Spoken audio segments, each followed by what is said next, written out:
So we just finished grammar, so sorry, Jana, that you missed that lesson, but it's review, so I think you'll be fine. Just go through and, we just did page 163 is the lesson page, and then 165 is the practice page. So we did that. And, we all have allergies in here today, so Yes, we do. just ignore all the sneezing going on. That might be why you're not here too, who knows, but, anyway. Go ahead and get out your binders next, and you also need your books and your resources for your, Humphrey. Good, yay. Forgot to bring your books? Bring them. You gotta have your books every time, cause, that's what we're doing right now. So.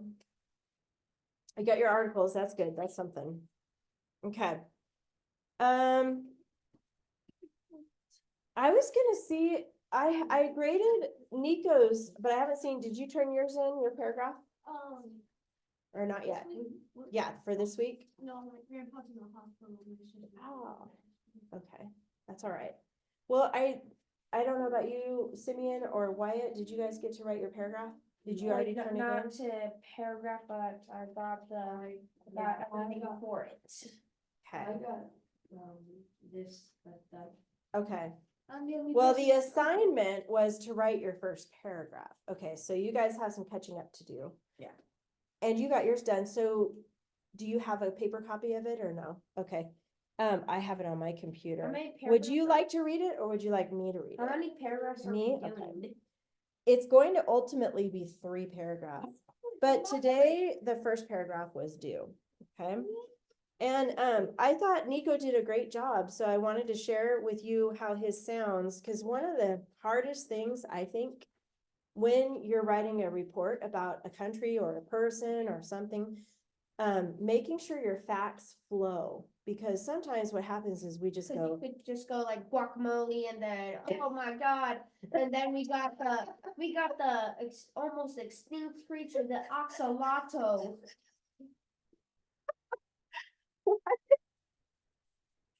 I can't even laugh right now. I'm about to fall over.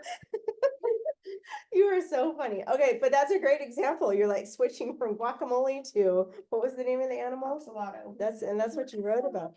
Okay. Yeah. Anyway, you're right. You got to make sure it Doesn't do flows. that. So you can talk about guacamole and then you can say something like, another interesting fact about Mexico is, and then you can transition into another fact. Does that make sense? Animals in there. Because otherwise, when you read it, it's like, why are we talking about guacamole and now we're talking about this animal and how do they don't have anything to do with each other, right? And now we're talking about their traditions, where it's happening. They live in Mexico. Well, they're both from Mexico, but Yeah, you have what? have to connect that. I think Like, I did that. yeah, you did. That's why I wanted to read your paper. I really liked yours. Okay. And I had a couple suggestions, and we'll talk about the opening sentence in just a second, but he said, these are some animals that live in Mexico. That's how he starts out. And we'll talk about a really good way to introduce the topic, but that's not bad. It's pretty good to just jump right in.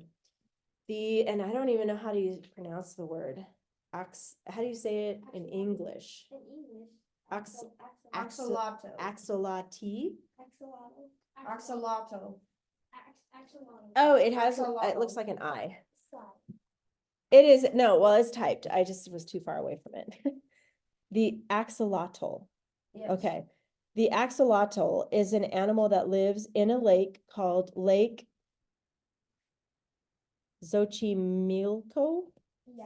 Okay, that. You got something. Was that pretty good? Okay, thank you. Actually got Ah, something. thank you. Spanish is not my first language, so I know about like that many words in Spanish. Hola. Ah, there you go. Okay, anyway. Weirdly eat fish.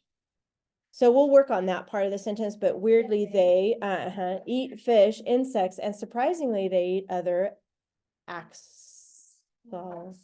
Thank you. Axolotls. When a body part is hurt or falls off from another predator, they can regenerate their body parts within days. It's kind of like a lizard, right? That Yes. they do that too. There is also, that was a good transition. Quetzal, which is really colorful, a really colorful bird that is also found in Mexico.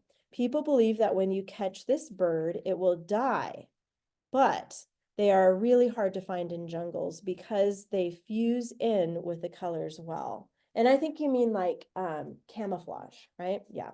But fuse is kind of a cool word. They fuse in. Now, do they die when you touch them? No, they believe.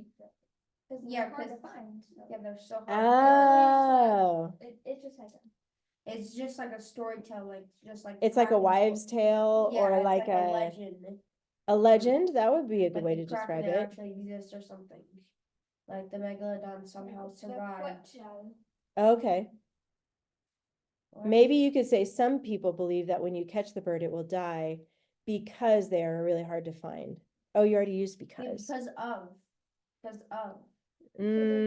If you want to use it as a clause, you would just say because. They Yeah. are hard to find in the Can't- jungles. Can't you not do of with that? If I it's like think I'm because- gonna make that suggestion because you have because, but I think that actually works a little bit better. So let me just say that. I'll just type it in. Some people believe, and then I'm just gonna put dot dot dot, so you can put the rest of that sentence.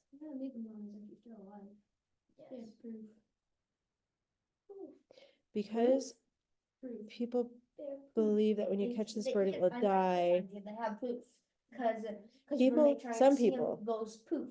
Believe that when you catch this bird, it will die because when you catch this bird, it will die because, why are you making that sound? Because Just because. they are really hard to find in jungles.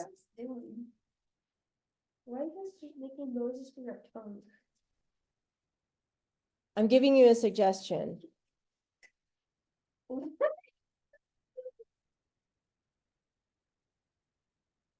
How do you say it? Okay, they are camouflage or they can camouflage. That's how you say it. Wait, did I underline it? You underlined fuse, but camouflage can actually, Wait, it's actually like, well, holy gamal. I'm gonna just let you finish this. Holy gamal. Okay. Holy gamal. And then he says this, despite, which is a great prepositional phrase opener. That's a good one. Despite the animal's low population, people hope they will be preserved for future generations in the lands of Mexico. I really like how you wrap that up. Unless they chop down the tree it's on. Okay, but I did put a few notes on there, so make sure to check that. Now, I want you also to see this sample. This is a student that is not my student. His name is Jack. Yeah. In Japan. But I got this on the website About about Japan. Japan, which is what you're writing about.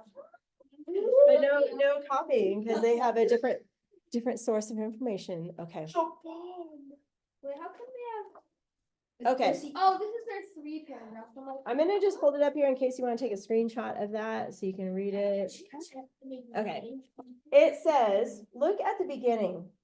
Japan, which is a very fascinating country, has many places to visit. So that is a great way to start your report, giving a statement about your country. Now, you started with animals, Nico, so you could say something like Mexico, which is a very fascinating country, has many animals that live there. Something like that. That's a kind of like an introduction to your paragraph. Does that make sense? I wanted you guys to see that. Did you have a question? You're using, you can. Incredibly, in 2015, Japan recorded over 19.73 million tourists. Mount Fuji is the tallest mountain at 12,389 feet above sea level, although it hasn't erupted since Wait, 1707. Wait, It's is a that where they volcano. get Fiji from? There is a place called Fiji, but this is Fuji. Fuji. Yeah. Is that where they get food, Fiji? No. That's a different place. Oh I'm about to sneeze again. Ugh, my allergy. You guys brought your allergies to me. Himeji Castle is very famous because it was built in the 1800s and is the traditional style. Here's their prepositional opener. In addition to the Japanese Alps are quite popular with skiers in the wintertime. Japan's goal is to quickly increase the number of tourists by 20 million before 2020. So that already passed. Japan is one of many historic and interesting places in the world. And I like how he wrapped up that paragraph. So I wanted to have you guys look at that. You can read the rest of it later. But the format of this is great because he uses a lot of transitions between facts. So that's the main thing I want you to keep in mind as you're working through your research paper. And Yes. with the bolded, when you Yeah. bold and highlight it, they, instead of fascinating, they had interesting. And that works. Yeah, those are the topic clinchers. So you only had one, so you need to have at least one more. Remember, the rule is 2 to 3. Wait, I had one? You just had Mexico. So Oh, you're missing No, one. I bolded another one. Oh, maybe. I put a note on there, so when you go back later to look at it, you can see that. Oh, so I will finish it all today and I will turn everything in today. Good. I already have all my stuff done for the gardening, like the benefits of gardening. I already have That's it from done. before. Okay. Yeah, but we've been so busy, we haven't had time to turn it in. Yeah, I understand. No problem. It's okay. Just when you can, turn it in when you can. So today we're gonna keep going on your research paper on your country. So you guys should have Roman numeral 1 all finished with the fuse and everything. And then last week you started Roman numeral 2, right? Get out your white paper. Let me see where you're at with that. Your white paper. In my wallet. Yes. Let me see what you guys have. Oh, You wait, should have Roman wait, numeral do 1. we need this? Yeah, you keep that so it can help you later if you need it. And you should have fused ready, so you don't have your fused ready. You gotta Yeah. do that part. Yeah, I don't know. You don't have your fused ready? Yeah, I Okay. thought I forgot to bring it. No. You should have A, B, and C filled in. And you should have fused filled in. And then that's what you use for when you write your paragraph. So what we're gonna do again today is give you time in class to work on this to get ready for your next paragraphs, okay? So I'm gonna come around and I'll just stop the recording, but basically what you guys are doing. Do you mind if I show her yours? Okay, so this is Wyatt's page for Roman numeral 1, and he has A, B, and C, but he also needs to do the fused outline. So Jana, make sure you do all of 1 and write your first paragraph. And now you guys are gonna work on Roman numeral 2, so your second topic. You gotta think about your possible topics. You should have a little list over here of possible topics. Pick a second one, do all this for Roman numeral 2, and we'll see if we can get to number 3 too, because I really want to wrap up this report. We'll have time to work on it in class, so that's your goal. What's the next report? Oh, don't worry about that yet. We'll talk about that later. So I'm gonna pause the recording for now, and then I'll remind you what the homework is at the end, okay? So. Okay, so Jana, your homework this week is to finish Roman numeral 2 of your outline. I have an example here with Mexico, but whatever your country is, whatever your second topic is, fill out A, B, and C and fused and write your second paragraph of your report. And I'll see you next week. Bye.